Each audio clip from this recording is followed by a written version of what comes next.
Just talking about hustle. Just talking about hard work.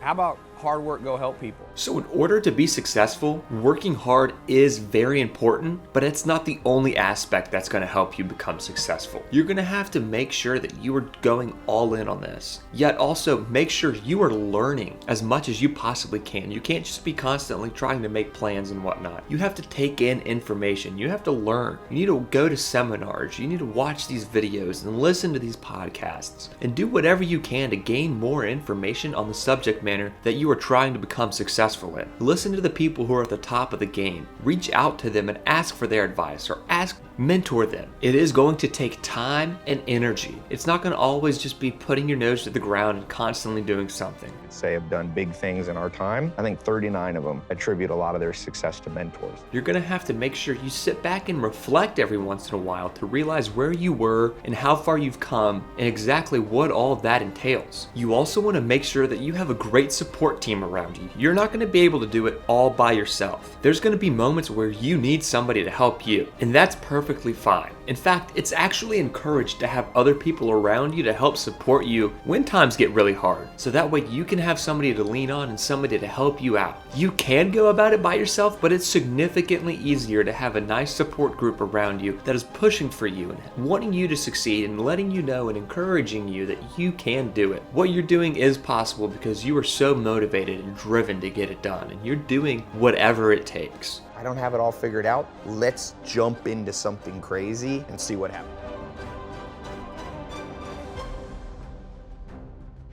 People often say, they're like, because I did a video in 2015, I had bought a Lamborghini and I posted it, and it ended up, I think the total views, there's a few versions of it, is 600 million views on YouTube. It's one of the most viewed things besides music videos, right? So people are like, how'd you end up from no electricity, living like that for 2 years, to life leads you down a path that you don't always understand, except in hindsight. So I guess in hindsight, I'm motivated by adventure. One of the things a mentor taught me is this thing that I call the 4 M's. A lot of people procrastinate. If you bump into most people I meet, I've got about 13 million social media followers now. So I get thousands of people asking me questions every day. And the most common theme, one of the most common, is how do I overcome procrastination, fear, and anxiety? My answer is like, well, you got to know what motivates you, and different people are motivated in different ways. So the 4 M's, and I've run this by a lot of scientists. Most of them think I'm on the right track. One of them, he thinks I'm missing an M. But the first M is material things, /money. The second one is mating /romance. The third one is momentum /freedom. And the fourth one is mastery /status. If you look at any person that you know and you break down why do they do what they do, it's one of those 4.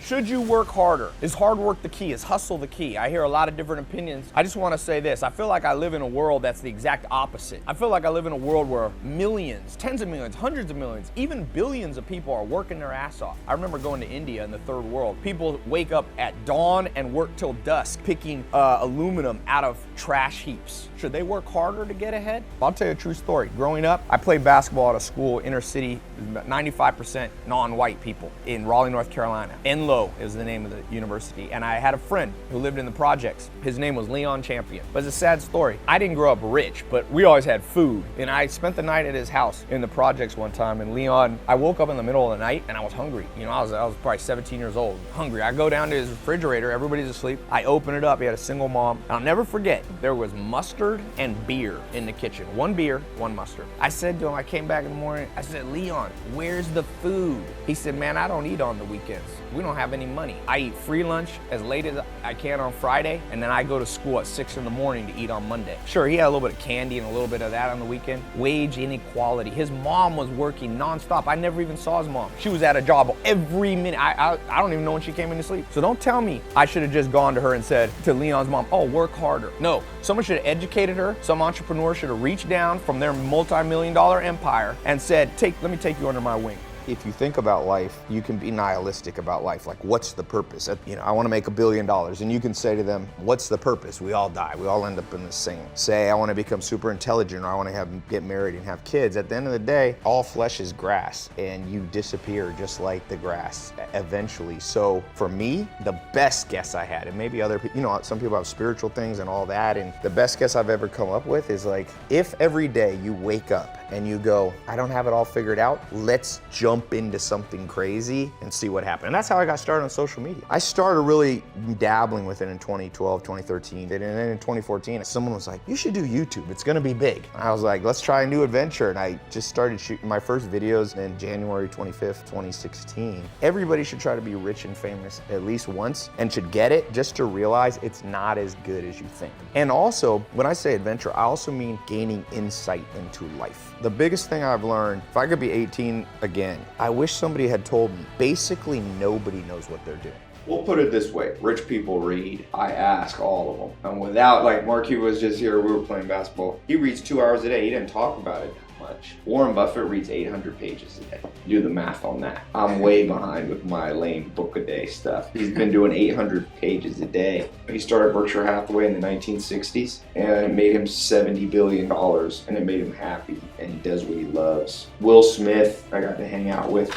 I posted a little thing, and my favorite quote of Will Smith's said to be badass, you have to do 2 things. 1, you have to run. The second, you have to read. You run because when you run long enough, your lungs feel like they're gonna explode. And if you can push through that and keep running, you'll be able to push through any obstacle. And the second, the reason he said reading, he said because a lot of smart people have gone ahead of you and they've already been through whatever problems you're experiencing. So instead of learning from your own mistakes, you can learn from theirs. That's what Warren Buffett says. He says, it's true that you only learn from mistakes, but they don't have to be yours. Another the biggest flaw that I see people, or biggest mistake I see people making, whether they're entrepreneurs or just, employees or single moms or whatever you might be, if you try to do the learning curve all with your own experience, you will run out of life. You'll be 140 before you have a lot of money.